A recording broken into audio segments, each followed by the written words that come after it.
Kia ora! The Marlborough Book Festival is just around the corner, happening Friday 18 July to Sunday 20 July.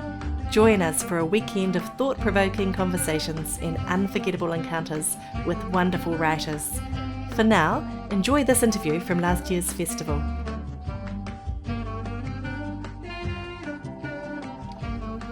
Oh, thanks, Claudia. Can you please make sure that your phones are turned off? We have this rule in the wine industry when we go to conferences that if anybody's phone rings, they owe the speaker a dozen wine. So I'm going to stick by that. If your phone goes off, you owe me a dozen wine. Well, now my Haere mai and welcome to the Marlborough Book Festival 2024, the 10th edition. And I'd like to welcome, but before I actually say anything, Sue, on behalf of the committee and everyone here and myself, I just wanted to offer my condolences at your loss of your other half of 51 years, Pat, who died in December, which if anybody's read Other Halves or has read Landed will know that Pat's played a huge part in Sue's creative history. So, condolences. But thank you. Also, you're a literary legend in New Zealand. I mean, your first novel, Other Halves, was released in 1982. It sold more than 20,000 copies. It was turned into a movie which you wrote the screenplay for. All your life, working life, you've been a copywriter. For those that don't know what that is, writing commercials for radio. You've written plays for radio, for television. You've done a screenplay. You've written novels, short stories. Was it always your goal to be a writer when you were growing up? No, not really. First, I want to say it's lovely to be here. I've been saying to people, I love sort of rural readers. I feel they understand me and they're more kind towards me. So thank you for being here. I'm staying in an incredibly posh place. Never in my life have I stayed in somewhere so flash. And it's I've heard that this is a lovely place to come. But back to, but writing was the only thing I was actually quite good at. You know, I went to a country school. In the sports teams, I was the one when we picked teams that I got given to the good team as a handicap. So, you know, I was never going to make it in that sense. I wasn't good at maths. In fact, your careers advisor said you'd end up in jail. She did, yes. That was at secondary school. And it wasn't that I was a bad student. I've got an old schoolmate there who knows the career, will remember this careers advisor. But I can't remember her name, Val, but anyway. So I nurse aided for a year because I didn't know what to do when I left school.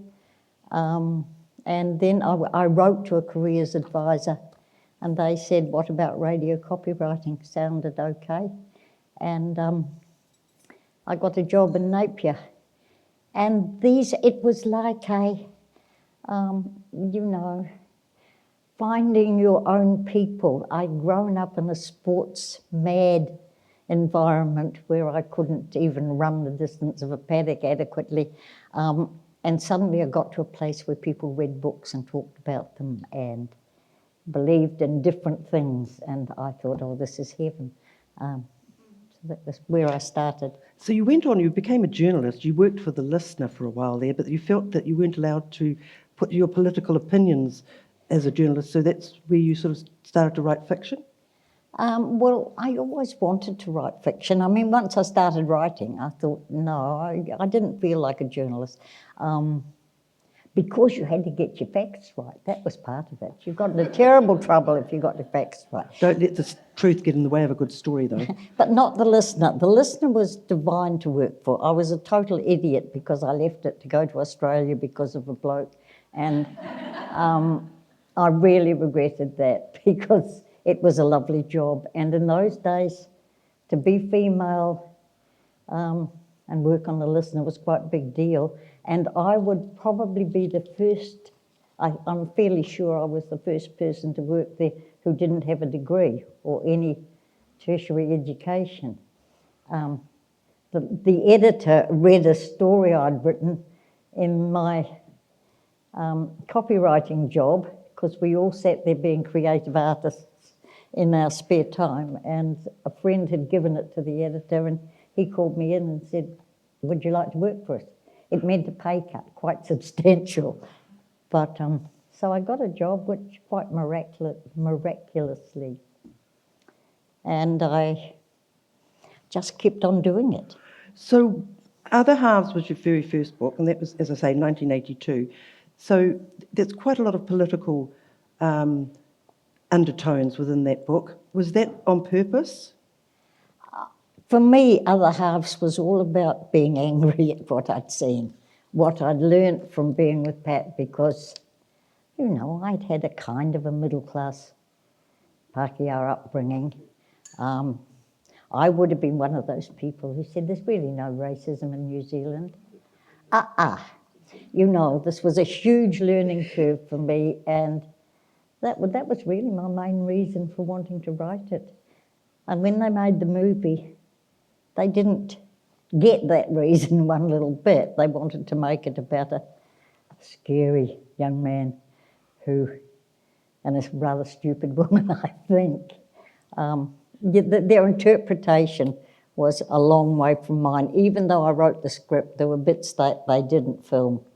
I mean, for those who haven't read Other Halves, it's based on Sue's relationship with Pat, who at the time was 15 when she met him, a young Māori. You actually met him at a mongrel mob house. It probably was. It was a party we went to because I was helping a friend who had started a sort of drop-in centre. So I was volunteering time, and we got invited to this heavy party. That's where I met him, but he used to be a regular at this place, and he was homeless. We started taking in, we had a biggish house. Well, it's very hard to work in a place and say, right, we're closing up now, it's 6 o'clock or whatever it was. Go and find your piece of street. Yeah, sorry, you've got to go out and find yourself somewhere to sleep. And so they came to our place, and then they went and brought their mates to our place. And there was one boy that brought home this alcoholic couple that he found in the street who needed a home. You know, it was somewhat out of control. So you had children, young children. I at that had stage young too. children So too. how did they cope with all of these people coming in and out? I I won't ask how your husband coped because he left you, so that maybe explains. Well, no, he became chairman of the drop-in centre at one stage, so he was quite good Supportive. about that. Yeah, well, yeah. Didn't seem to bother him unduly, but he wasn't home a lot then at that point anyway. He had a night job and a university he was going to. He was fairly absent. So that was sort of how I met Pat. Yeah, he was a homeless one. And one of the girls at the drop-in centre came to me. I'd given her some work, theoretically doing housework, because I thought that would be good for her. She can have some, you know, a bit of a job. And she was a big young woman, and she would arrive and I'd say, well, Lily, maybe you could. She'd say, no, that doesn't need doing, Sue. So we'd make a cup of coffee and have a chat, and she'd tell me all the gossip. And she came to me and she said, you know, you've got some people staying here who don't really deserve it, and I'll tell you who you should let come. So then Pat came, he brought a mate for the first night just to suss us out, and then he didn't leave. 51 years later. Yes, I'll show you, because I've got him as a bookmark. I carry him round because we made too many funeral things. But he was very beautiful, wasn't he? Yes, he was. We put his young photos because he was also rather vain, and we knew that on his funeral thing he wouldn't want to be seen as an elderly man. He didn't identify as an elderly man very well. It's a bloody nuisance that the Mirror says something different, isn't it? But Other Halves sold over 20,000 copies. It won the Wattie's Book of the Year and the New Zealand Wattie's. Can you remember the Wattie's Book of the Year? I can't. I can hardly remember Wattie's being in New Zealand. And the New Zealand Fiction Book of the Year. Yeah. Were you surprised at the success of it? Because I know that you did say that you thought, a lot of people thought it was because of the racism that you experienced and you wrote about so clearly in the book. But you say it wasn't that made it popular. It was women who made it popular. I would like to think it was pure literary merit, but I don't for a minute, really. I think it was because you get asked, you know, is this relate to your life? And I was with this young man, young brown man, and it would have been a bit farcical to say, no, absolutely not. I just made this all up. So I say, yeah, well, it is sort of. And I think it was a sort of vicarious curiosity. Years later, I got rung by a magazine and they said, we're doing an article on cougars and you're New Zealand's best known cougar. Oh my goodness.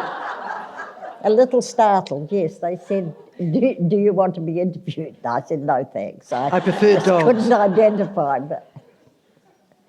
That's a terrible thing to say. Well, yes. But you have said at one stage that the book was successful because women were unhappy and it wasn't based on race relations. Oh, yeah, well, I got a lot of mail. When Sharon Crosby, who remembers Sharon Crosby? Well, she had read it and she said, you're going to get so much hate mail soon. She said, I'll handle the mail. You have it sent to me and you don't have to deal with all the vicious hate mail you get. And I didn't want that. I said, no way, you know, I'll get the mail. We got one letter that I think may have been hate mail, but it was so incoherent it was hard to tell what it was actually saying. And I got so many letters from women who had unhappy marriages saying, should I leave my husband? I wrote back to them all. I said, good grief, don't ask me, you know, this is not... So you're not only a cougar, but you're also a relationship counsellor. Well, I was, yes. How did Pat deal with all of this? Because you did become a very famous couple for a while. Yes, well, it was a bit dicey because he had no idea how it was going to be, neither did I, really. He loved it. He loved being a famous person. He hadn't read it, though, had he? He did read it. Well, no, I don't know that he did. He was actually a very good mimic. And so when Other Halves was popular, we went to, you know, lots of literary functions. And Pat got very good at listening to everyone's conversation. So he would talk about the books that were being talked about so knowledgeably. And people thought he'd read them all, you know. You've also said that drama writing is your most natural medium. What do you mean by that? Well, it's what I started off doing, and it's what, when I left a real job, like I was reporting, I suppose my last job was on the press as a reporter, and for the second time, I got visibly pregnant, and they said, sorry, Sue, you can't interview people. How embarrassing. If you interview people with a large belly, no, sorry, you've got to leave. And I was so angry, I thought, if I can feasibly make a living without going back to a proper job, I'll give it a go. And I gave myself deadlines, well, ultimatums, you know, if I don't make enough this year, if I don't make enough that year. And I always, I'm so proud of that. For 50-odd years or something, I made a minimal living. But at least I did. I supported, myself and a bit of us. So I was pleased about that. Where did I start off on that? I don't think I answered what you Writing, said. well, drama writing. Oh, for for the first few years, they used to do radio plays. And radio plays paid quite well. And furthermore, they paid you for repeats. And I could write maybe 2 radio plays a year, and it was a sort of an income. And radio people loved my work, they took it. And then the same guy who was so receptive to my radio plays moved on to television and rejected anything I said. And I said to him, you've turned to the boys now. You know, you're only giving work to the boys. And he said, it's actually true, Sue. And then I did some work for television, and the boys were in charge, and I have to say I hated it because they used to say, we don't want issues, Sue. Issues are boring. What they wanted was chasers, bad and good, goodies, baddies again, more chases. Very Americanised. Well, yeah, this is what blokes wanted, and yeah, so you were writing rubbish, paid well, but. You've also said writing had rules, and you wanted to ignore the rules that you'd been teaching at people in class at writing school. That's when it came to Landon, because I had been, I began to do I even did some creative writing teaching at university until they discovered I had no qualifications whatsoever. So then I lost it. But you're sort of teaching people formula. You're saying this is how a good story works. And it's true, but as I was getting really quite old, and I thought this will probably be my last novel, it's true about storylines, but it's not true about real life. So I thought, bugger that, I'm going to try and write a book that doesn't follow the rules. And I also, increasingly we were told that if you have a female protagonist, she has to be a go-getter, she has to be decisive, she has to make the action happen. And I thought, most people I know, most women I know aren't like that. So I didn't want my woman to be that. I wanted things to just unfold as I believe life is for most of us. Well, let's take a look at Landed, which was released last year. It's your first novel in 20 years, but it actually had been written well before its release. It had. When I wrote it, Briar was much older, somewhat older than me. Now she seems like a young thing to me. So 20 years or just about has gone past because my publishers didn't want it. For all the reasons that I was writing it. It didn't have a proper plot, the character didn't drive the action, it was about an ageing woman, and who the hell wants to read about an ageing woman? So that was what I got, and it sort of sat around. I did work on it a bit. I was going to say, what changed in the 10 years between 2014 when you wrote it and 2023 when it was released? Well, I entered it in the Michael Gifkins. It was sitting there, and I thought this took me quite a lot of time. Got to do something with it. I'm a person that always finishes the bottle and things, so I didn't like it just sitting there. And so I sent it to the Michael Gifkins, and it got in the finalists. Didn't win, but that was enough to have another publisher say, via a friend, we are interested in looking at it. So they took it up. But the list of reasons my original editor gave, it was huge. One of the things she didn't like was there's only one rich person and he's unpleasant. And he's what, sorry? One rich person and he's unpleasant. That must be wrong. They're never unpleasant rich people, are they? No. But yes, she objected to quite a few things. She objected to the fact that there were interracial marriages. She said, what are you saying? And I said, well, there's same race couples too. And I'm not saying anything in that case, and I'm not saying anything in the other case. I don't know, I'd upset her. But I had stuffed up with a previous book, and that may have had a bearing on it. So Landed is about a woman called Briar, whose husband, Brewer, dies suddenly in a car accident. She discovers after his death that he's actually committed suicide, and she had no idea why.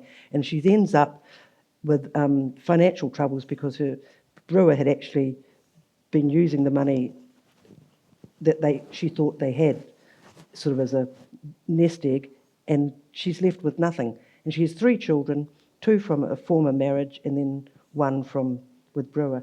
And she grew up on a place called Glenmoran, which is in the book is based in North Canterbury, big farm, and she feels very, very close to the land, and she'd love to go back there, which I find it so fascinating because you wrote all of this, her husband died suddenly, she wants to go back to the land, your husband died suddenly last year, you are now back on your parents' farm, and instead of art imitating life, this is life imitating art now. It is, and it's sort of be careful what you write, because also not only have I written a book about a newly widowed person, and here I am.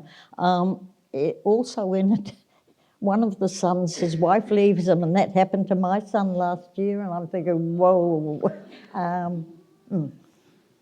But the farm thing, when I started it, my dad had died, and much to our surprise, he had left the farm to me and my sister instead of to his rather grasping widow.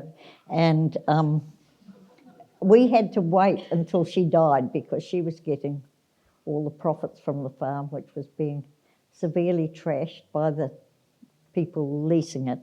Anyway, so I was sitting in that vacuum, actually wanting to get back there and waiting for this woman to die rather ungracefully. And I mean me ungraceful, not her. But so that's when I started Landed. I was wanting to go back there. That was. And now you are back there. I am back there. I'm very pleased to be back there. Yeah.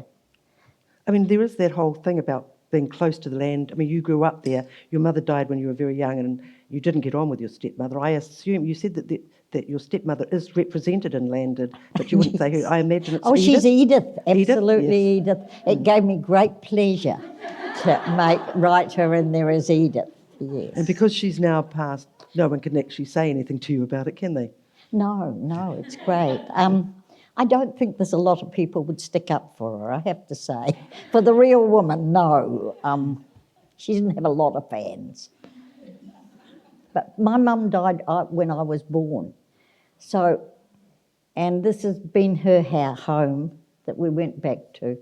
And the teeny bit of garden that existed, she had planted, so that was like now 80 odd years ago. And we replanted and made the house. You found things nice. In the garden that she had planted. Yeah. Mm. You know, that must have been not much. But for you and Elizabeth, your sister. That was it wasn't hard to find it in the garden because the garden was virtually non-existent. There were these few little things and an ivy tree. A few awful things that had sort of since either been planted or just made their way up. Mm. The very last sentence of your book goes, "Changes, Jimmo, so many changes," as Briar talks to her dear friend, Jimmo, Te Ata. And I think that's something that the book covers very well. It is changes. Briar's life, she's happily married, she thinks, with Brewer. Her life is going on a nice even keel, and all of a sudden he's died. She has to sell her house and move to a smaller place. She really wants to get back onto the land. Her children, who are adults with their own children, have now suddenly taken over the parental role of telling her what she should and shouldn't do, which is quite tough going. And I think that that's something that a lot of people feel. You know, when did we stop being parents? When did we become the children?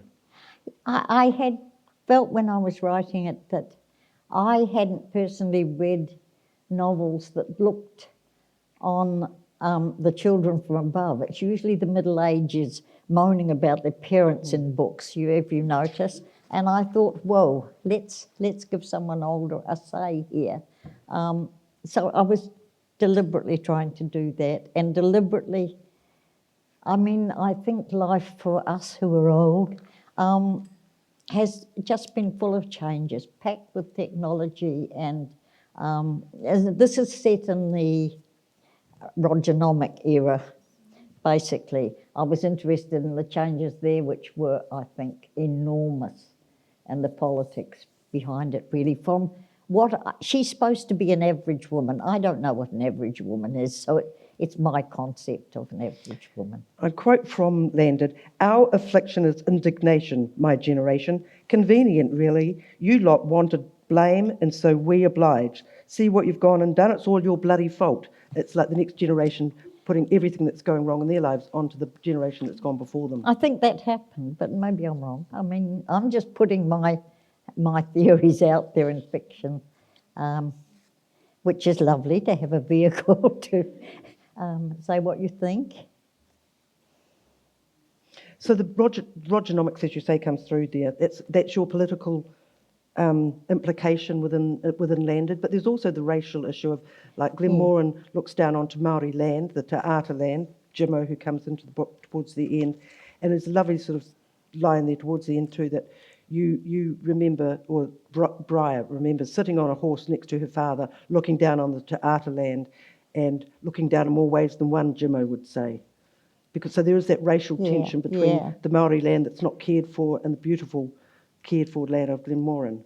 I was interested in the generation, which was actually a bit before mine, I think, where, I mean, I grew up with my farming family, a lot of the men muttering about all this Maori land, that not that there was any close, but is not properly, you know, attended to, and they're not great farmers and things. And now it's the land with all the native trees and the manuka and all the nice things that, you know, and the sheep are still burping and farting, and so are the cattle. There's been this major change, and I was just interested in that. And also the sort of latent racism that my generation often, but especially the generation above. And I saw this with some of my family's reaction to Pat. They would still say things about Maori, and you would look at them and think, oh my God. And then they would say, but Pat's different. You know? You talk about the changes and generational changes. One of them, this is one I really loved. You wrote, revealing your financial situation in public was on the, you're talking about Briar saying this, in her day, was on the level of discussing one's menstrual flow. But all of a sudden, in Rogernomics, everybody was joining share market clubs and stuff, and everybody's talking about finances. It was a huge change. Yeah. It must have been difficult for people of Briar's generation to deal with that. Especially when she could see that her son was losing money or was going to lose money and he wouldn't listen to her. I still find it a bit of a problem when people start talking about money and how much they're earning or how much then, you know. Because if they're telling you about how little they're earning, you always feel, oh, there's an agenda, they want me to help. If they're telling you how much, you think, well, there's pity, isn't there? Because they actually believe that money is such a huge beneficial thing. Maybe it's not. Money. One of the other parts about money was, not so long ago, clothes, cars and video players were the things we saved up for. Now we can afford all that stuff and we have to save up for food. This was set, you know, this is set in the early 80s, but it actually could be very relevant to 2024. Yes, it could, although it's not such a sudden and savage change, I don't think, as it was back then. And I tried to put in, you know, she has a son that loses his job because he's in the public service. Yes, that is relevant today, isn't it? And the things that were happening down the line, and a daughter that gets work teaching the unemployed. How to get a job when she's never had a job in her life. Yes. And then they go out, and of course there is no jobs for them anyway, but they have done this course from the woman who's never had a job. I just thought there were a lot of rather sad ironies of that time. Your children, how do they react? Do they see themselves in some of the characters? Like Rachel, Tim or Martin? I said it something a while ago. It's amazing how your children will take offence, because I did write in my second book, I think, about a mother. One of the kids finds a sort of a shell of a cicada or something and brings it to her and says, look what I found. And she said, that's a mother, because she's all eaten out inside. My daughter thought that was unforgivable. Now we know what you really think about her. She said. So your children take offence quite easily, but with the first book, I felt really sorry for my kids because they were going to school and they came home and said, everyone's saying your mother wrote that filthy book. Now, I was going to ask that because Fiona Kidman said that she was actually labelled as the dirtiest young woman in New Zealand writing because she wrote a story for a competition. And I was going to ask, did you get that reaction when Other Halves was published? I didn't much, apart from coming back from the school grounds, you know. Fiona did write to me, and I didn't know her. I mean, I was a fan of her writing, but I got this letter saying, This is terrific. Your life is now going to change. And I remember saying to my editor, I don't want my life to change. And he said, don't worry, she's talking about her life. She's not talking about yours. It terrified me. I quite like my life. Well, did it change? Oh, we got this sort of superficial fame that Pat loved. In his later life, he got motor neuron disease, which is a terrible, terrible thing to get. But he got this lovely woman who came to shower him for the last few months. And she was teaching him Maori, which he'd never learnt. So they'd do a few phrases each day. But one day she came out laughing. And I said, what's funny? And she said, oh, he told me. We were having Stephanie Johnson and her husband were coming to stay with us. And Pat just said, we've got this couple coming. We've got this famous couple coming to visit us. But they're not as famous as us. And you used to get hissed at and spat on when you Oh, and we Pat did, went out yes, walking, in particularly in Christchurch. Christchurch was very, horrible. It was quite a racist city, which, of course, I didn't realise until I was with Pat. I mean, we got taxis wouldn't pick us up. We got things that just left me open-mouthed. And later, coming up to the North Island, we had landlords turn us away. In Christchurch, when Pat was living with us, he was trying to get work and he had a nice voice and he was ringing from our place, and we lived in Maryvale. It was an old house, but Maryvale wasn't as upmarket as it is now. But he would ring up for a job and they would say, oh, where do you live? And he would say, this address in Maryvale. Do come in for an interview. The minute they saw him, they'd say, oh, the job's just been taken. And this happens over and over and over, and it does slant your view of the world, yeah. Until you went up, no, you went to Waiheke Island together with... Waiheke was wonderful because Waiheke was full of weird people. We were so far down the list, no one really noticed us. But then we went to Northland, stupidly, and it started again in a different way, because although there were like 50% Maori up there wasn't a lot of interracial stuff, and they did put you in a box the minute you arrived. And Pat called himself a brown hippie at that stage. Yes, he did. Because he was no longer Maori. He said, I know why you wanted us to come up here, because there's jobs and there's Maori employers and I'll get a job, which he did work out. But he said it's too, and you want me to be with my own kind, but he said it's too late, I'm a brown hippie. And I suppose he was, really. So you said earlier that you thought this would be your last novel. You stick to that? You don't? There's Yep. nothing else you want to write? I have a plan. Good.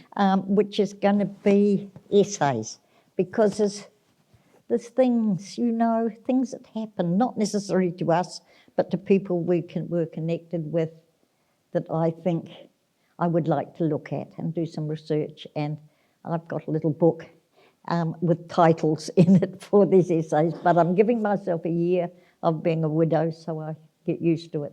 And then I can go back to one of the essays in my new book is going to be my stepmother. I'm going to list all the lousy things she said to me over the years.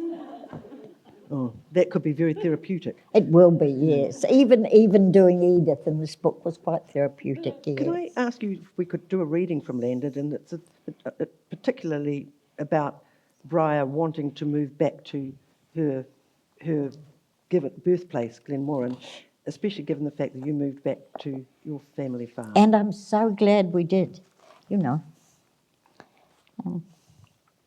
that this was where I was starting up the top. Tessa sorted this for me. It's a lot of dialogue. If I sound all the same, I'm sorry. And it's after a funeral, isn't it? Yes. It's after her sister's funeral. And her brother has inherited the family farm. One of the things the editor objected to originally was that too many people die. And I thought, if they'd been shot, it would be just fine. But, they don't. They die because they're old and they've got diseases and things. as happens. Okay. I'll start here. Briar feels a flash of panic. The farm, Callum? Got a manager lined up. They've got a couple of kids. Seems like a reasonable sort of cove. Until Bryce comes back. Callum perceptibly hesitates. That's the plan. He shrugs. Way things are, lime prices way down and costs going through the roof. I can understand that it might not seem a great option to the boy. You haven't sold more off. He gives her a long, unreadable look. Not as yet. You promised me first option. You haven't forgotten. He laughs. You want land, Bri, go buy some. You'll be paying a heap more than it's worth, but don't let that stop you if you've got money to burn. I don't want any land, I want our land. Sentimental too. Me too. But when sentiment's costing an arm and a leg, it loses its shine. Surely you'd like Glenmoran to stay in the family? Callum's grunt is indecipherable. Things change, he says. You can't hang on to the past no matter how much. It's not a matter of hanging on to the past. Yeah? So what would you do with it? Farm it, would you? Briar fumbles for an acceptable answer. Live there for a start.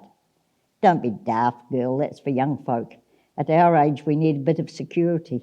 You couldn't even look at living out there on your own. I have my dog. Your dog? Callum widens his eyes at Tim, who hovers between waiting or walking on like Rachel. She has her dog.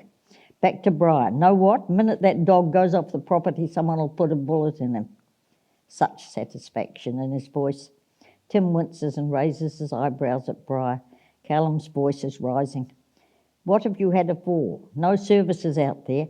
What happens when they take away your driving licence, eh? What happens then?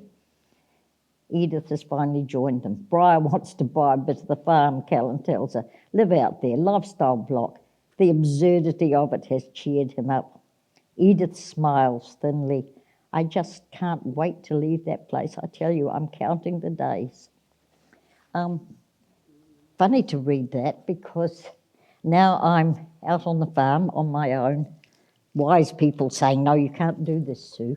But I've got 2 alpacas, a little horse, and a fat sheep, and 4 chooks, and a cat. And it's great. I don't want to move ever. Do you think your children will move there? My son might. He's just been staying in. We're being pushed to sell the farm, which is even more interesting. It's like, oh God, this is all coming back. I imagined it and now it's happening. What else have you written about in this book that's come true? That's about all I think. I don't so know. Your children are wanting you to sell? No, my daughter's very sensible and works in Sydney, and she probably thinks it's a sensible idea, but she's not pressuring me. When she came in, she'd been saying, you two need help, you've got to move into a little place, and but she came out to Pat's funeral and the neighbours were so lovely running around and doing things for us. She said, oh, you've got to stay here. And my son doesn't push it. That's me. the last place you and Pat were together, so I imagine it's very important that you stay. Yes, and it is, it goes back, it was my grandmother's land.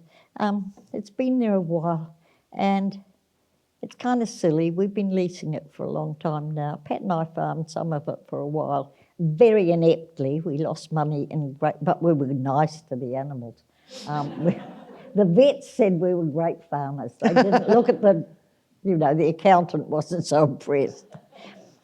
Do you have a dog? I mean, Holden no, is a we've big always feature had of a the book. dog, but the dog died a couple of years ago, the last dog, and my cat keeps saying to me, don't get another dog. So I've sort of promised him I won't. I'll wait till he dies. He doesn't want a dog.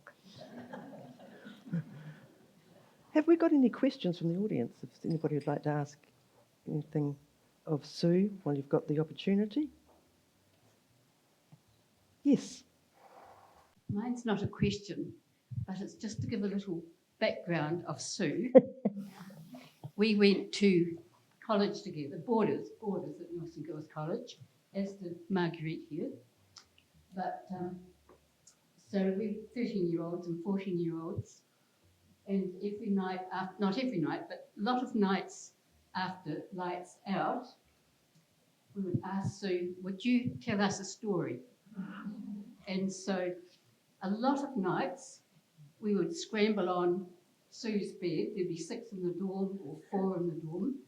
And we'd scramble on Sue's bed and she would tell us these lovely stories, just made up at the last minute, I guess. So you're a storyteller through and through. Yes, I kind of used to read a few magazines to think, what now? But I do remember a great learning curve in those years that I remembered later. I thought, these stories are a bit banal that I'm telling. They're not really high class. And so I added a bit. She said something as she put her finger down a wormhole. That was a bit of depth. And they all roared with laughter and scathing laughter. So I knew, you had to be very careful when you were doing literary embroidery. Yeah. She used to write poetry. I've got quite a few poems. They were always amusing, or having a little dig at someone that the poem's about. And I remember one time I was in big trouble at the boarding school, and so Sue took it upon herself to write to my parents to say, it wasn't her fault. I don't remember that. No, lots happened in Sue's life, so she doesn't remember some of these little things. But I do. You've written poems, plays, novels, short stories, screen. What is your favourite genre? Well, it's nice being solely in charge. So if you write fiction, you're solely in charge. But I like the company. I love doing scripts when you work with people that you liked and respected.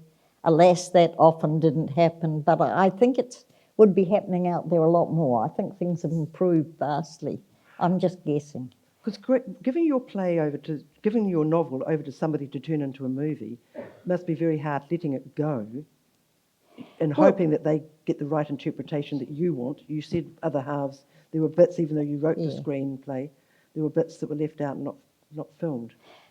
It was hard because it was our lives. I mean, it was our lives and it wasn't our lives. And if you do that, what happens is down the line, you get so confused. So sometimes Pat would say, something or other. And I don't think that happened. That was in the book, And suddenly you're not really remembering or people would say, I recently had a woman who wanted to be my friend, and she was very nice. She invited me to lunch, and then she was talking about Other Halves, and she said, when you were in a psychiatric hospital, I was, in my experience, and at the end, sort of, to be honest, I had to say, no, I made that up. That wasn't part of the book. But people will contradict me if I say something. They'd say no because it's in the book. Weird thing between fact and fiction. It's sort of like you've handed over your life to everybody who's read it. Yes. That must be tough. I'm not a very secretive sort of person. These days where we worry about our phone and someone's going to find things out about you, I must have a really boring life because I don't actually have any deep, dark secrets that I'm scared the world will reveal, which wouldn't make for a good story, was it told, yeah. Apart from being a cougar. That was a very good story. Has anybody else got anything they'd like to ask Sue while we're here? Must be lots of questions, surely.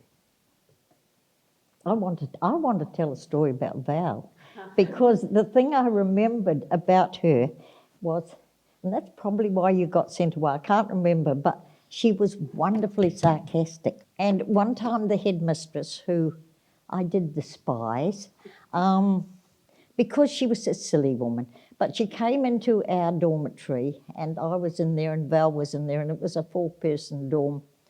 And she said, "Are you the only people here?" And Val, with great dignity, said, "Oh," and she looked under the bed and then she opened the wardrobe and she said, "I do believe we are." And it was the funniest moment. I loved it. So it's Nelson College for Girls that you were boarding. Yeah. So your stepmother sent you and your sister well away from Dannyburg. Yes, that made her happy. But my dad had gone to Nelson Boys.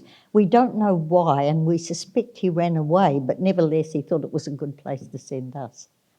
So you kind of have almost a link with Marlborough.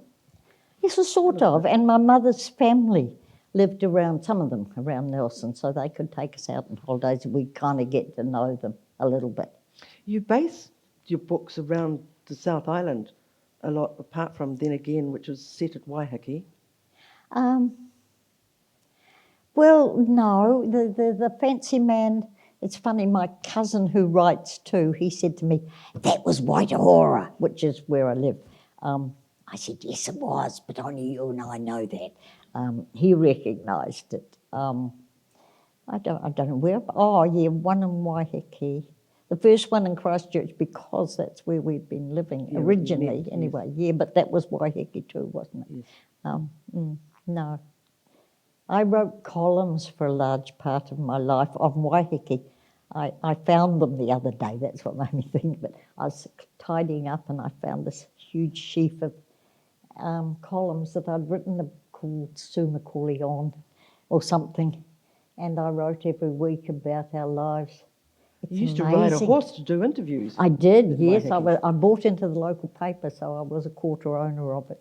And I was the interviewer, and we bought an old horse, and I rode it around the island. And in that time, it had hitching posts. It's hugely different now. You wouldn't be riding a horse around it to do the interviews. I think that's a wonderful story. Yes. I'll just wait. The lady's coming from the mic. Hi, Sue, and thank you. I've enjoyed your writing my whole life. I feel very lucky. Thank you. And I'm wondering, does it surprise you now, looking back, that you have made a living out of words, that this is just words that you think up and string together? Absolutely, and I'm really proud of it, partly because I didn't have the right education for it, and maybe that was the era and it was easier to do it then. Or maybe I just deserve some kudos for that, or maybe I was just lucky, I don't know. But I think that's been so wonderful. And I was talking to a group at the Palmerston Library a couple of weeks ago, and just a little group, and they were all sort of would-be writers or writers and things, and they were talking about real life, eating away at your writing time and how hard it is, and how nice to write full time. And I said, it's one thing about being old is you can make these judgments and there's not enough time left to prove you wrong, so you can be adamant about things. And I said I made two big risky decisions in my life, and one was Pat and one was leaving work to try and live off my writing. I did write some awful rubbish, I had to, that got paid well, but and both those decisions, they were just the best decisions in the world. So sometimes it's good to get towards the end and think, yeah, I did right. And it must be really awful if you think, why didn't I? Why didn't I try? Can you explain where the title Landed came from? Well, it first was called Afterwards. And you write a book and you give it a title, and suddenly everywhere you see someone else has taken that title for their book. And I saw a couple of Afterwards, and it began to feel like bad luck when it had been so resoundingly rejected, and I've sent it other places.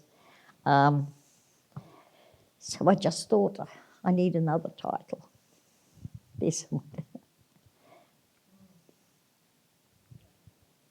Hi, lovely interview.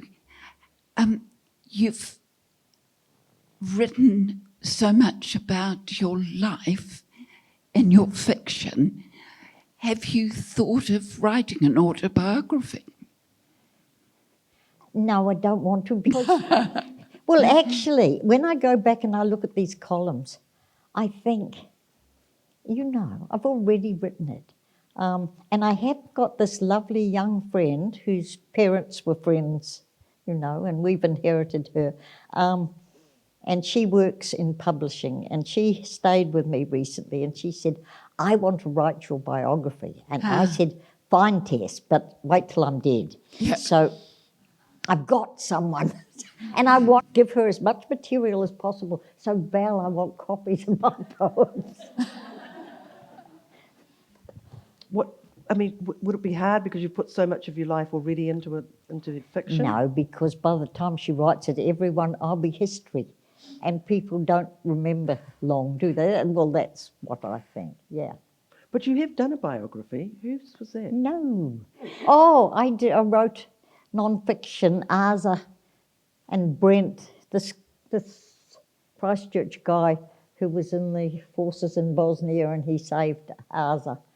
And she was interviewed by someone else, and then the publishers came to me and said, can you, in a great hurry, turn this into a book? And it was a great pleasure because she was a wonderful storyteller, even though her English was still quite faulty at that stage. But no, that was a great assignment. I did another book later on for someone who came to me when we were short of money, and said, lots of people used to say, oh, you should write my life. And I began to say, you pay me enough and I will. So I said this to this woman who had approached me, and she said, right, I'll come and see you. And so she did. And she wanted me to write her version, a grudge story of a very nasty break-up and custody battle. And I said, I'll take some of it and turn it into fiction, because I wouldn't have believed her side of the story, but it was quite exciting stuff. So I said, okay, I'll write this book for you. And she paid me the front half, and I did the book. It took me a while. And in the meantime, she went to her ex and said, nah, this writer is writing this book about you. And that was Isle of Guile? It was called Tropic of Guile. Tropic of Guile. Yes, and then the publishers, when I'd finished it, nobody wanted to know, of course, because he had written to them and said, I'll sue you out of the water. And so, it was not a good look. I finished the book. I gave it to her. She had no money. She'd spent all her money by that stage, but she gave me a car, so it was okay.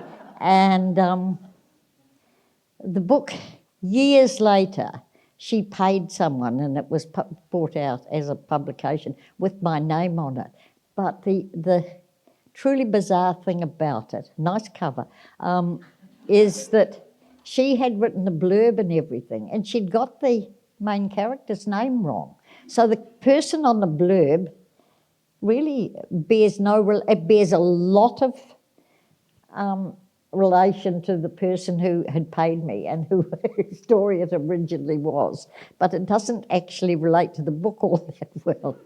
And it was full of mistakes. It should have been, properly edited.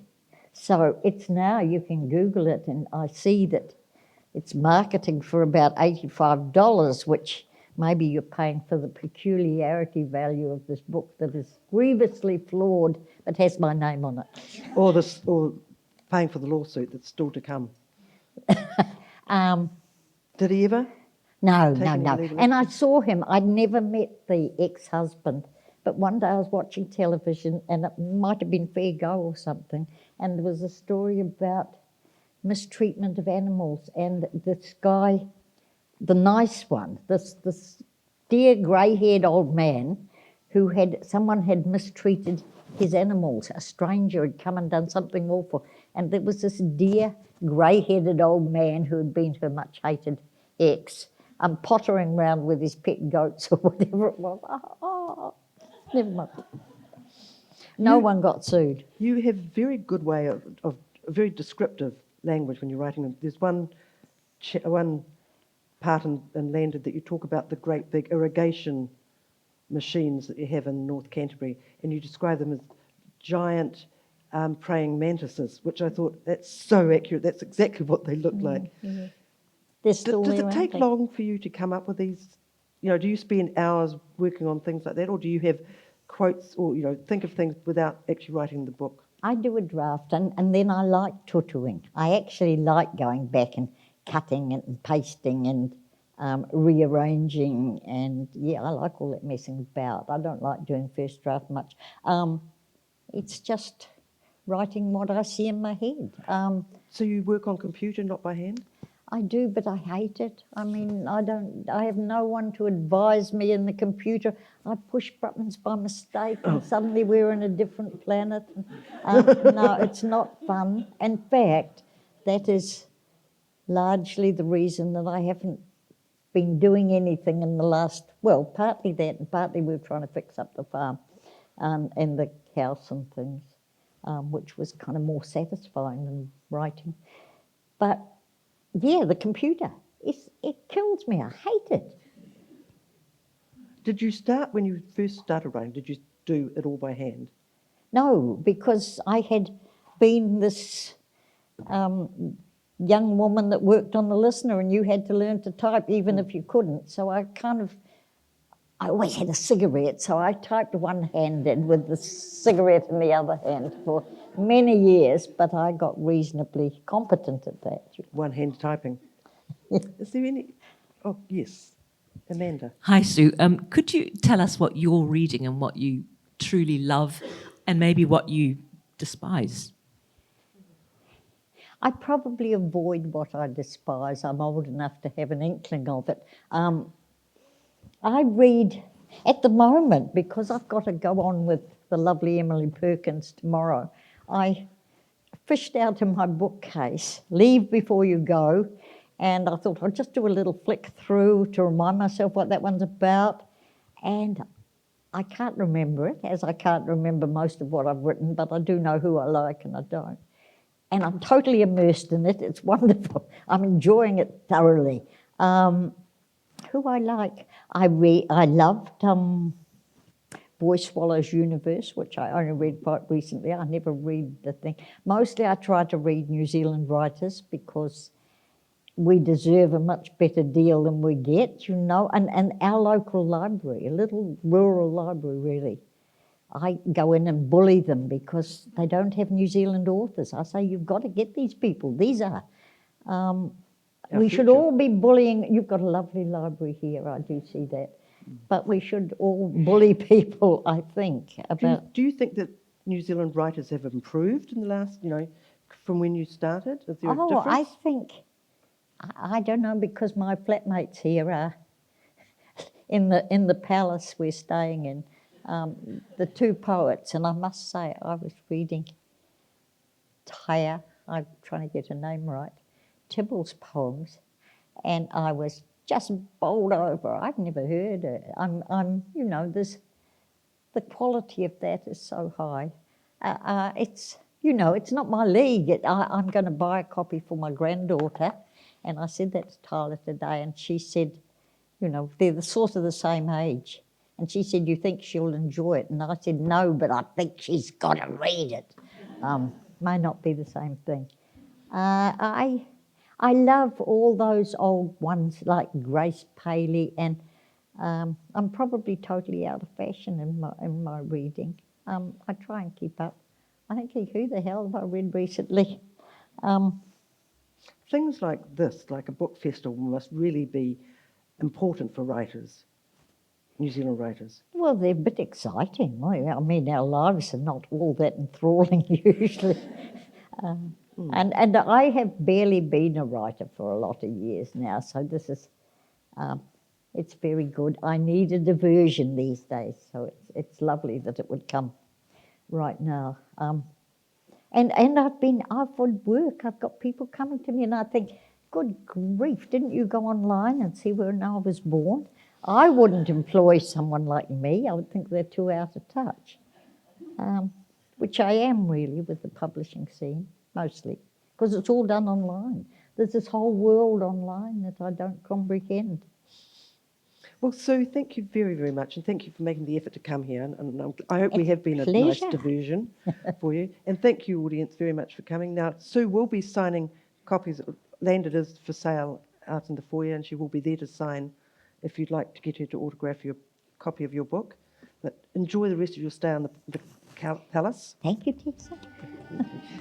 Let me have you the first. Bring it forward.